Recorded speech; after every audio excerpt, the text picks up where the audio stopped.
Olá, crianças! Hoje na aula nós vamos falar sobre os prismas e pirâmides, suas diferenças e semelhanças. Esse conteúdo nós vamos acompanhar lá no material do Aprender Sempre. Então, antes de nós falarmos dos prismas e das pirâmides, nós temos que saber o que são sólidos geométricos, né? Então, são figuras geométricas que possuem 3 dimensões. E essas figuras, elas são definidas como tridimensional. São exemplos de figuras geométricas, o cone, a esfera, a pirâmide e os prismas. E essas figuras, elas são subdivididas em outros 2 grupos, que são os poliedros e os corpos redondos. Dos poliedros fazem parte a pirâmide e o prisma, e dos corpos redondos fazem parte o cone e a esfera. Mas o que são poliedros? São sólidos geométricos limitados por regiões planas, ou seja, poligonais.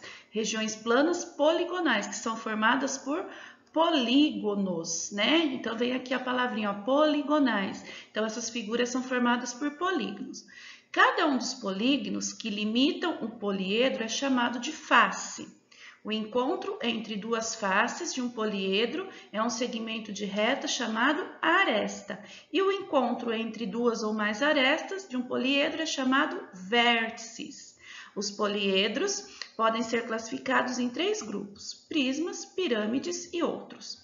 Os prismas são poliedros formados por 2 bases poligonais congruentes, ou seja, iguais e paralelogramos. Elas estão paralelas uma à outra, fechando os sólidos. As pirâmides são formadas por uma base poligonal e triângulo fechando o sólido. A figura a seguir mostra exemplo de uma pirâmide e de um.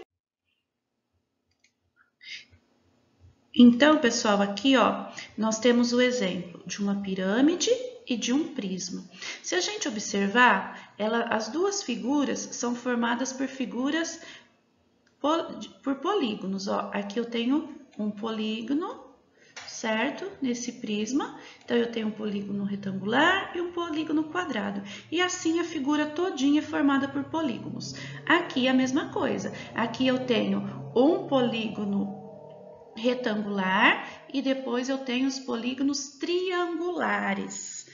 Mas a diferença que a gente observa é que nas pirâmides todos os vértices vão ser ligados a um só local. Então, esse local, esse encontro dessas semirretas, nós chamamos de vértices. Então, aqui na pirâmide sempre vai formar uma pontinha, que a gente chama de uma ponta, tá? Então, a pirâmide tem ponta. Já os prismas não, eles formam os vértices, mas os vértices são ligados em outros, as arestas são ligadas em outros vértices também, e aqui não. Então, as pirâmides sempre vão apresentar uma ponta. E nessas figuras, nos poliedros, o que vai acontecer? Elas são formadas por vértices, arestas e faces. Mas o que são as faces? O que é a face? A face, ela sempre vai estar, quando nós estamos falando de pirâmide, a pirâmide só vai ter uma face, tá? E essa face sempre vai ser a que está voltada para baixo, que vai dar sustentação à figura. Essa face, ela vai ligar, ela é formada por semirretas. Então, ela liga um vértice ao outro. E essa ligação que forma o polígono que nós estamos falando, ó, aqui eu tenho a formação de um polígono. Essas semirretas são chamadas essas retas são chamadas de arestas.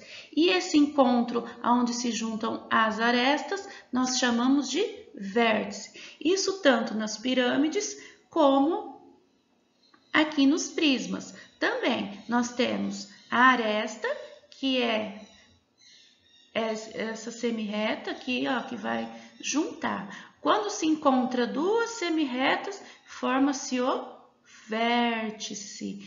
E quando essa figura é totalmente fechada, no caso aqui por eu ter um quadrado, por 4 semirretas vai se formar as faces. certo? Mas nós vamos dar continuidade a isso com o próximo slide. Então, aqui nesse slide eu tenho 3 prismas diferentes, tá? Eles são figuras tridimensionais. O que é uma figura tridimensional? É que ele tem 3 dimensões, ou seja, ele tem altura, ele tem comprimento e ele tem volume, todo esse espaço demarcado aqui dentro. Então, isso é uma figura tridimensional. E como nós estamos falando do prisma, ele vai apresentar as arestas, a base e os vértices. Então, na primeira eu tenho um prisma de base triangular. Mas por que ele recebe esse nome? Todos aqui são prismas, eles têm características de prismas. Eles possuem arestas que se ligam entre si, só que não formam um único ponto que a gente chama de bico, que é o encontro dessas arestas, que é apenas um vértice. Então, todos aqui nós temos um prisma. Então, base triangular, porque a base da figura é um triângulo, então eu chamo ela de base triangular. Aqui é outro prisma, eu chamo ele de prisma de base quadrada, ó, porque forma um quadrado. E essa última de prisma de base pentagonal, ó, porque eu tenho um pentágono. Então, forma um pentágono. Então, para mim classificar um prisma, eu sempre olho a base. Mas se eu perguntar para vocês, quantas faces tem esse prisma? Então, eu tenho que contar. Se ele é um prisma, ele sempre vai ter 2 bases, certo? E essas 2 bases estão ligadas em mais quantas pontas? Ó, 1, 2, 3. Então, aqui eu tenho 5 faces, tá? Essas faces são formadas porque existem as arestas. Se eu tenho um triângulo na base, ó, um triângulo precisa de quantas arestas? 3, certo? Então, eu tenho 3 em cima e 3 embaixo. E quantas arestas eu precisei para ligar aqui? Não tem 3 vértices? Então, mais 3. Então, eu tenho 6 arestas. E quantos vértices? 1, 2, 3. Ó, aqui em cima eu tenho 3, não é? 1, 2, 3. E aqui embaixo eu tenho mais 3. 1, 2, 3. Então, eu tenho 5 faces, 6 arestas e 6 vértices. Aqui na outra, aqui nessa daqui, que eu tenho prisma de base quadrada, a mesma coisa. Se é um quadrado, eu já sei que eu vou ter 4 vértices. Então, eu tenho 4 em cima e 4 embaixo. Quantos vértices eu tenho aqui? 8. Aqui também, se é de face pentagonal, eu sei que o pentágono é 5. Então, quantos vértices eu tenho em cima? 5. Se eu tenho 5 em cima, eu tenho 5 embaixo. Por quê? As bases são iguais, tá? Então, o número de quantidade de vértices é sempre igual em cima e embaixo. Então, é só eu somar. 4 com 4, 8. 5 com 5, 10.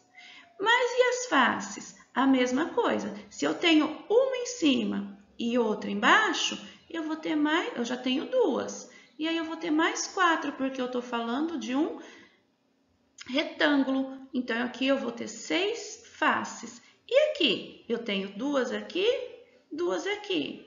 Então, eu vou ter 2, 3, 4, 5, 6, 7. E as arestas? Arestas são as linhas que ligam para formar a figura. Então, quantas arestas eu tenho em cima? 5. Embaixo, 5. Se eu tenho 5, eu preciso ligar 5 partes. Então, eu vou ter 5, 10, 15 arestas. Certo, pessoal? Espero que vocês tenham entendido. Vamos estar sempre acompanhando a atividade junto com a aula, porque essa é a forma mais fácil de vocês poderem estar aprendendo. E qualquer dúvida é só vocês me procurarem, certo? Um beijo, até a próxima aula.